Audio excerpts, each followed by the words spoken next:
天主教会台中教区附设的圣庙圣心启智中心，今年成立36年啊。伫中心的囡仔展现平常时上课成果，伫舞台顶头快乐跳舞。教会也特别伫咧年尾时阵发动这年菜加加菜金的募集活动，要招大家做伙来做爱心，互弱势家庭会当幸福围炉。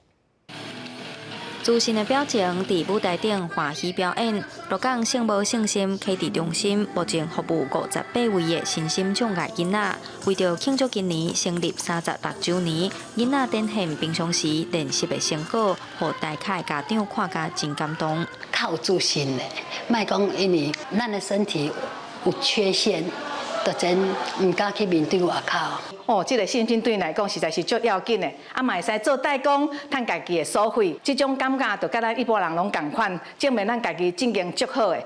除了圣母圣心启智中心，天主教会台中教区伫台中、彰化、南投各共成立8间的身心障碍服务机构，提供生活照顾、支持性就业、早期治疗这服务。即阵也当咧募集年菜加加菜金，希望互弱势家庭会当好过年。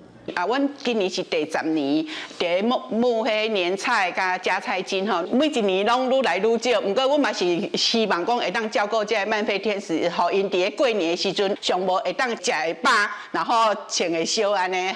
天主教会表示，这几冬因为钱变薄、风火碰撞、经济较歹，募集金额逐年拢减少1成左右。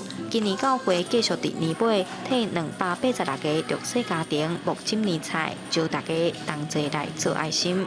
记者杨淑晴，中华报道。